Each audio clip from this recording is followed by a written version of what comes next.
Welcome home, excellent heroes. Now it's time for something completely different.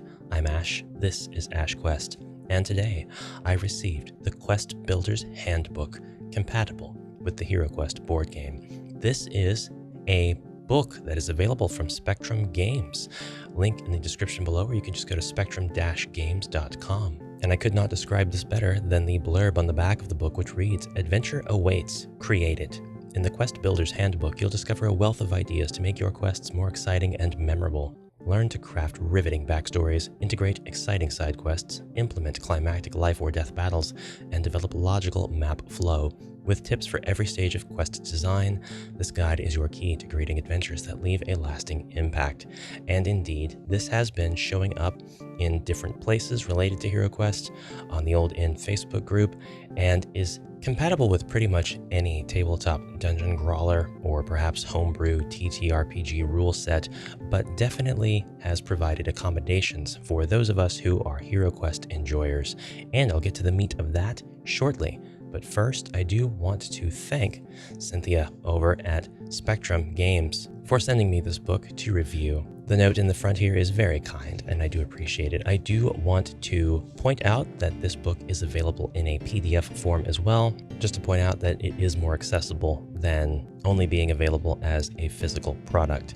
Now, this was written by Cynthia Celeste Miller at Spectrum Games and is not affiliated with Hasbro or Avalon Hill, and it is an unofficial supplement that does not utilize the verbiage, terminology, or material owned by the aforementioned companies. And it is an unofficial supplement that doesn't utilize the verbiage, terminology, or material owned by the aforementioned companies. Our table of contents reads as such. We have an introduction, a glossary, story crafting, climactic battles, side quests, level up your map, and 10 tips for better quest design. So basically, this book will be very useful, very handy, and a lot of fun and rewarding if you are a Zargon who likes to craft their own quests.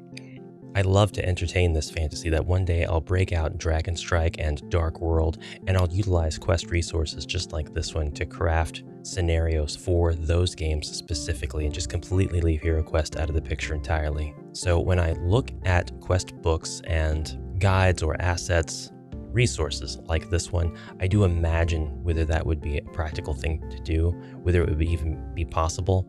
And I would say, after skimming through the contents of this book, that it would be possible. This is definitely something you can use for other tabletop dungeon crawlers. And I know I listed off a few classics, but you could easily use this book with Dungeon Saga Origins, Alder Quest, Sword and Sorcery, and just about any contemporary dungeon crawler as well. So back to the book. We have a table of art attributions here in the very front, and a note that all other art not listed here is from the public domain or is CCO and doesn't require attribution. This is just very intelligently put together, and I can appreciate that. There's no infringement of any kind. We won't be going through the whole book because obviously I don't want to provide a distribution of the book that's, not one that you pay for. But I do want to get through some of the meatier parts and some of the more useful parts, or at least skim over them for you so you get a good idea of what kind of stuff is in here. I want to go over the glossary of terms, but first the introduction.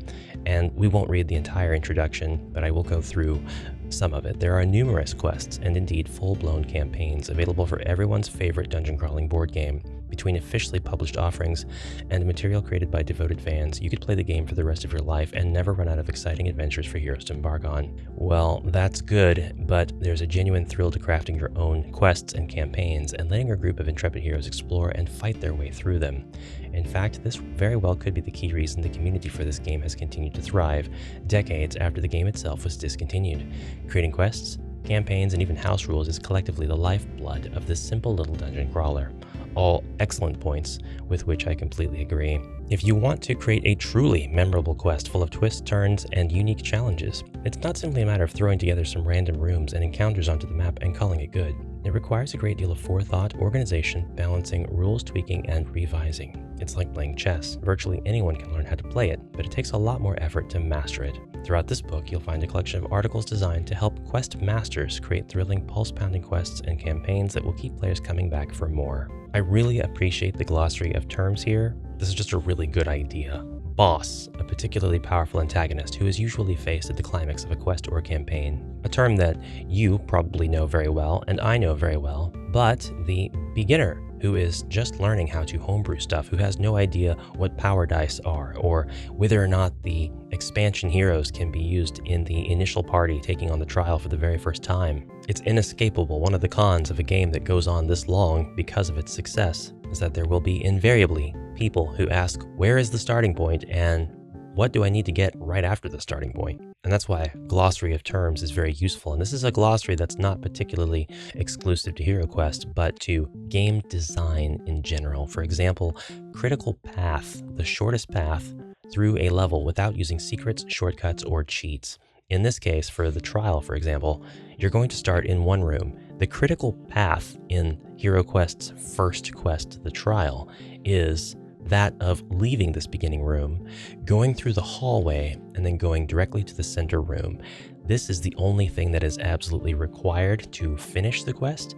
Everything else is optional. So in this context, the trial has 2 rooms that are part of the critical path and some hallway, some corridor. Return location, the room in which the heroes are supposed to go back to, often with the target in tow. This is often the room the presenter is in, and the presenter, by the way, is the source of the side quest, usually but not always a QMC or quest master character who hires the heroes or asks them for help. A lot of the times in HeroQuest, it's Prince Magnus or Mentor who is the quest master character, the presenter of the quest. Target location, target, step, a task that represents one leg of a side quest. Some side quests only consist of 1 step, while others consist of 2 or even 3 steps. Threat points, a method of giving a rough estimate of how challenging an encounter or side quest is. Let's move on from here. We have a lovely section on story crafting, listing off the pros and the cons of fantasy fiction being around for a long time. It's a good thing because there's a copious wealth of fantasy material available that gives quest builders a virtually endless source of inspiration from which to draw. But it's also a bad thing because it's a major facet of pop culture, from blockbuster films to best-selling novels and immersive video games. Quest masters have the unenviable task of trying to dazzle players who have, in all likelihood, become extremely familiar with the well-worn tropes of the genre. While these conventions are timeless, they can feel stale and derivative to grizzled adventurers. But we have a hopeful tidbit here. Worry not, Questmaster. It's still possible to shape something awe-inspiring that will capture the imaginations of even the most jaded group of players. Our next page has suggestions on the campaign backstory. We have here the definition of the end goal, as well as a sample. We have here a definition for the end goal, as well as a list of sample end goals. There are a lot of examples because there can be a lot of different end goals that range from free a captive city to negotiate peace, recover an artifact to cure a plague to lift a curse on a village, ascend to the tower of the Archmage, find a legendary treasure. And next we define past events. The section here helps you come up with past events by asking yourself some of the following questions, such as, if there is a villain in the story, what happens to cause them to be villainous? These questions can help you put the pieces together to form a wonderful puzzle that is the campaign's background.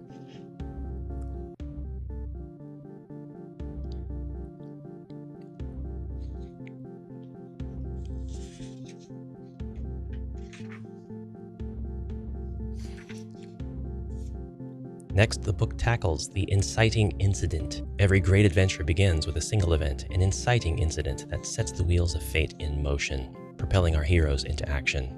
A good inciting incident is one that creates a ripple effect with major implications. Something gets destroyed, someone important or powerful goes missing, a civilization is in imminent danger, etc.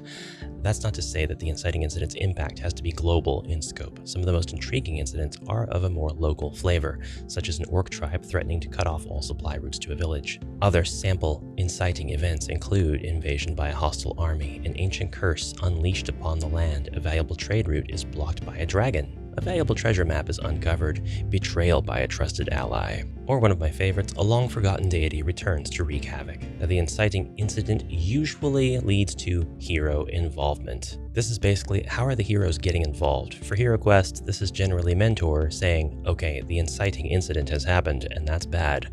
I am going to call upon brave champions, and that happens to be you people sitting at this table right now. In Dungeons & Dragons, hero involvement is usually accomplished by the heroes starting out in a tavern and then being approached by a quest giver or a QMC. But essentially, hero involvement asks the question, how do you want the heroes to be drawn into the situation? Now, some great examples are included here, including a plea for help from a distressed messenger, begging the heroes to aid their village in dire need, a prophetic dream or vision that compels the heroes to embark on a quest to fulfill a cosmic destiny, or a personal vendetta against a powerful villain, driving the heroes to seek revenge and bring them to justice. Now we have a section on borrowing, and I didn't want to delve too much into just like every page here in the book, but I really wanted to share this one because this one hit home for me. This is such a good thing to share with people who are creating with HeroQuest. Drawing inspiration from other sources is a time-honored tradition, and crafting a campaign backstory is no exception. By borrowing elements from mythology, movies, comic books, television shows, video games, and even the real world, you can infuse your own background with depth, richness, and a sense of familiarity that resonates with your players. The trick is to take these elements and give them your own spin. This lovely example here explains there's a season 2 episode of the old Gunsmoke TV series called Cholera, in which an outbreak of the titular disease is weaponized by a rancher seeking to terrify homesteaders off their land so he could take it for himself. It would be an easy matter to swap things around to make it more applicable to the fantasy genre. Simply make the rancher a land baron and change cholera into a magical disease like the Dread Plague, so that the heroes could reverse its effects in a widespread manner at the conclusion of the campaign. The book next talks about campaign structure, in which it explains tasks. You can think of these as quests, or perhaps the pieces of objective goals that one after another make up the context and content of a quest. The number of tasks you choose will inevitably impact how many quests are in the campaign. We'll get into the specifics a bit later, but for now, just know that the more tasks you choose, the more quests will be needed. Sample tasks that can explain better include: learn of the primary villain's location, rescue a captive of the primary villain, find their way through a particularly treacherous area, locate and exit, recruit an ally, escape your captors, slay a certain number of monsters, bring an item to a character, sneak into an enemy stronghold unnoticed, travel to a destination, defeat the primary villain. This is usually the final quest unless you've got some sort of twist at the end. Think of the task as the large overarching thing, and the quests have to happen in order to complete that task or those tasks. An example of this structure is included in which our evil wizard player Amber plans to create an 8-quest adventure, so she settles upon having 6 tasks. She chooses the following: find an item, destroy a magic item, clear out an enemy encampment, travel to the primary villain's lair, defeat an underboss, and rescue a captive. Now, if you're creative enough, you could easily take all of these 6 and completely swap them around, basically customize the task to your liking. But dividing tasks into quests is where the creative challenge comes into play. And we have another great example here that explains one way of doing that. Armed with her list of tasks, Amber goes about allocating quests to them. Here's what she comes up with. Quest number 1. The heroes must rescue a wizard captured by the primary villain's soldiers. That's rescue a captive. Quest number 2. The heroes must destroy a magic orb that has given the usurper magic abilities. Destroy a magic item. Usurper. Usurper. You kids better eat usurper before you go to bed. Quest number 3, the heroes must stop a group of the usurper's minions from attacking a village, taking out the lieutenants, leading the war party. That's clear out an enemy encampment and defeat an underboss. Underboss is not part of the glossary here, but I imagine it is synonymous with mid-boss, or a boss that appears in a quest that isn't necessarily like the big bad, but more one of the big bad's lackeys, one of his generals, one of his minions that's important, and if you take him out, you've dealt kind of a blow to the forces of evil. Quest 4. The heroes must obtain a map that directs them to a secret entrance to the usurper's lair. Find an item. Quest 5. The heroes must traverse a dangerous region to get to the usurper's lair. Facing whatever threats that lurk there, travel to the primary villain's lair. And Quests 6, 7, and 8. The heroes must make their way through 3 levels of the usurper's mountain fortress, which will result in defeat the primary villain. Being done. To add some variance, Amber decides that Quest 7 will also require the heroes to face off against the primary villain's right-hand henchman, and thus defeat an underboss is a task being once again completed with that inclusion. Alternative path structures talks about giving the players a choice between 2 or more quests. The campaign introduction talks about how to introduce your quest to your party of intrepid adventurers. And then page 22 talks about special rules. That's right, we're only on page 22 out of 75. On the 75th page is a picture. Many published campaigns utilize special rules that give them a unique feel and create more interesting gameplay opportunities. You can invent your own or swipe them from existing sources. When deciding whether or not a special rule should be used, ask yourself the following questions. Is the rule fun? Is the rule easy to understand? Will the rule allow the pace of the game to remain relatively fast? Does the rule actually add anything of substance to the campaign? And is the rule balanced? If the answer to any of these questions is no, you should ditch the rule or revamp it until the answers are all yes, and this is sound advice. Below is a list of a handful of rule seeds that might be worth developing, so some sample ideas: rules for chases, new trap types, new artifacts, new monsters, sneaking around, stealth, rules for madness-inducing knowledge and monsters, rules for building something like a boat or a sword or an artifact from items that the heroes can find, so crafting. Rules for new furniture, I see this a lot. Rules for murder mysteries, and rules for obtaining clues and information. If possible, it is recommended that you playtest any special rules you create, even if that requires doing so by yourself. And again, completely agree with this. Find a way to playtest, even if you have to do it alone. Just go by the honor system or make things extra hard on yourself to get a feel for what the difficulty could be like. We're going to skip ahead here and go to side quests on page 40, which explains what side quests are, and then adapting side quests here. While board games of this nature have a great deal in common with role-playing games, they are still two different beasts. This must be accounted for when introducing side quests into the former. In role-playing games, a side quest is typically a full, albeit short, quest of its own that interrupts the primary quest at hand. This format doesn't work as well for dungeon-crawling board games. As the quest master, it is your duty to adapt the concept of side quest to the structure of the board game. And when devising a new side quest, there are several components you should consider. Delivery, which is how the heroes receive the side quest.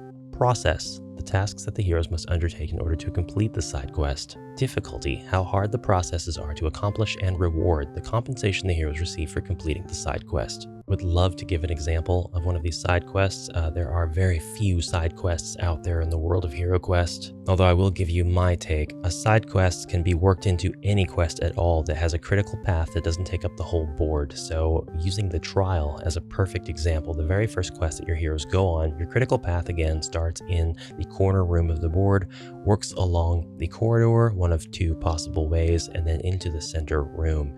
You can literally create a side quest out of the existing rooms in that very same quest. Now, in all practicality, it might be a bit overwhelming to introduce your brand new players to the concept of the side quest. But for veterans, just tell them that there's somebody in town who will pay extra money if the two Chaos or Dread Warriors in this room right here are completely destroyed. Now your veterans will know exactly where those Chaos or Dread Warriors are. They'll seek them out, they'll attempt to destroy them, as well as helping out with the main quest at hand. And while that's one example, there's any number of examples in this same board on this same quest that can happen.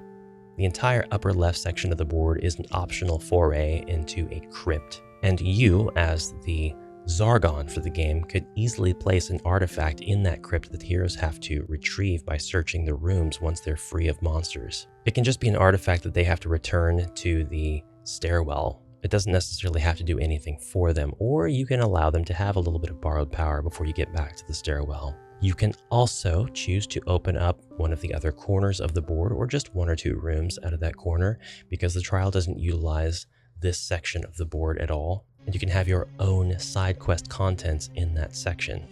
But now I'll read the example that comes with the book. Brandon wants to deliver a side quest via a stranded and wounded merchant the heroes stumble across. He was attacked by bandits who also took his chest of gold coins. Brandon intends for a two-pronged side quest in which the heroes escort the merchant to his destination and return his money to him. He offers them a reward for their services once they bring the coins to him. To make sure the delivery is carried out appropriately, Brandon decides to have a read this aloud section of text, and this is the creator of the HeroQuest quest in this context. If you are creating a side quest, you can utilize the read this aloud section of text in your quest. As you proceed down the lane, you see a wounded merchant beside his empty cart. His injuries are fairly minor, but will become infected if not treated by a professional. He sees you and waves, stating, "Am I glad to see you? I thought I would be stranded here for all eternity. Some highwaymen ambushed me and took my stock, but most importantly, they took my chest full of gold coins. If you would be so kind as to escort me to my friend's house just northeast of here, I would be most appreciative. And as you seem like bold souls, if you could find my chest of coins and return them to me at my destination, I would reward you monetarily. Should the heroes agree to help, one player must be designated to control him using the rules for mercenaries. They must deliver him to his destination alive. And here are the merchant's stats. This passage clearly states what needs to be done should they accept the side quest. Note that the details are a little vague about the second leg of it. That's because those details will be addressed once the merchant is brought to his destination via his friend hearing rumors about the bandits. That's just one. There are several methods of side quest as well. Common variations are rescue, kill, retrieve, deliver, interact. There are difficulties to speak of. And then if you have the real estate in your quest notes or in your compilation that has your quests for your homebrew campaign, you can introduce a sort of branching dialogue option. This gives your NPCs a little bit of life. It doesn't strictly rely on the Zargon who is running the quest to ad-lib everything. And it kind of ensures that the quest will be played in a consistent manner across tables. For example, the quest master character says there's trouble brewing north of town. I'd present my heroes with the following options to respond. Oh yeah, what kind of trouble? Or who are you? And you can go to 1A or 1B depending on which response is given by the heroes. So if they say, who are you? We'll go to 1B and read, I'm just a concerned citizen, that's all. And now your heroes have the option of asking, is there a reward for eliminating the orcs? Or, that makes sense, what kind of trouble is brewing? And this one will branch us back up to 1A, and then asking about the reward will bring us to 2B. As a matter of fact, there is. Mayor Grigston over in Mayville is offering 250 gold coins for destroying the orcs. The heroes who accomplish it can travel to Mayville to receive their payment. Level Up Your Map is the penultimate section in this book, 10 pages of defining what the map is. Map flow, linear critical paths. This is an example of a linear critical path. A critical path with jaunts. Jaunts being little optional areas, places you don't have to go when you are playing a quest. They might be empty rooms, they might have traps, they might have monsters, they might just be a pain in your butt, but they are opportunities for more world building, more gameplay, more challenge. I won't spoil the next section, but I will introduce it. This is called Reshaping of the Board. The players are probably very familiar with board layout. They know where the corridors go and that there's a big central room. Sure, many of these areas are blocked off or have doors in different places, but ultimately they know what to expect from the board. Familiarity breeds apathy, and apathy makes for a terrible quest. Fortunately, it doesn't have to be that way. You have both the power and the tools to completely shake up the board's layout. What does Cynthia mean by this? Well, you'll have to grab the book to find out. However, the last section is 10 tips for better quest design, and I do want to point out just a couple of these tips to share. Tip number 1 is make mind points matter. They're almost a non-factor in the game.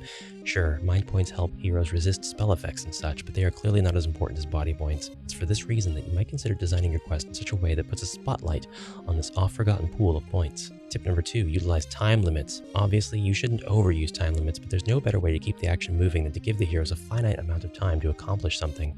Doing so adds drama and tension to an otherwise relaxed situation. Tip number 3 is invent new traps. And this section talks about different effects that traps can have. Other than causing BP loss, they can cause MP loss. They can relocate the victim, something I don't see nearly implemented enough. Step on a trap here in the central room while you're on your way to this room, and all you have to do is go through this door, come in here and kill the boss. Well, too bad. You've been teleported to this room, which doesn't lead any way at all near back to this room unless you take a series of non-critical, non-linear paths to get back here, and with a lot of searching for secret doors and the like. And don't forget the combat. Should have searched for traps first and not stepped on that particular tile right there. Cause a door, secret door, or portcullis to open. Love that idea. Cause a dungeon feature to move. Note which one and where it moves to. Or trigger a certain effect, like an alarm that alerts other monsters. Our favorite. I didn't want to spoil too much, but I do want to share tip number 10 because it is the foundation of everything that I love about HeroQuest and playing a good game of HeroQuest. There's a lot of people that play competitively. There's a lot of people that make jokes about how much the heroes have to suffer, and I'm completely on board with heroes suffering.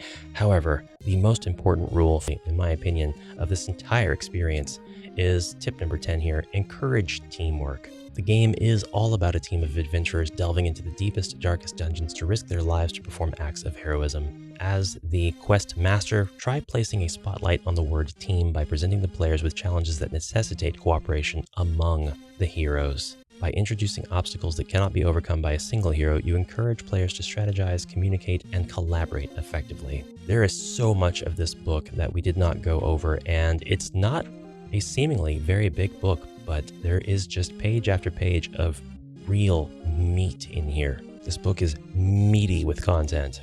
If you're on a carnivore diet, get this book. Paleo, book. Low carb diet, book. There's no fluff here. All right, that joke is overworn. It's welcome. It's stay. It's outlasted. It's okay. So a big thank you to Cynthia for sending me this book. I really do appreciate it. I am going to utilize it and see if there's a bunch of stuff in my current quest design convention in my current nodes that already align with a lot of this stuff, or if there's something missing, or perhaps many things missing from my workflow when I create quests and homebrew. And so, brave heroes, I hope you'll check it out. Link in the description, of course, and I will see you next time in the next adventure. Until then, have a fantastic rest of your day, and bye for now.